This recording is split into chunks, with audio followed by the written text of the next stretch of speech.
Alright guys, a quick one. Here, I'll detail how to reset screen time on iPhone. So if at the end of this you found this often informative, please don't forget to like and then subscribe.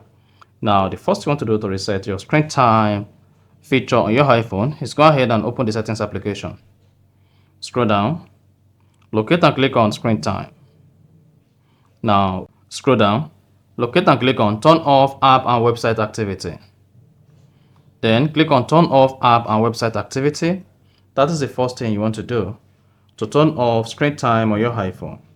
And once that is done, if you have a passcode set up, you want to go ahead and remove the passcode from your screen time. So let's say you set up screen time passcode. You need to go ahead and then remove the passcode. To do this, just click on change screen time passcode and click on turn off screen time passcode. Type in your screen time passcode and then you are good. Now your screen time is no longer going to be active.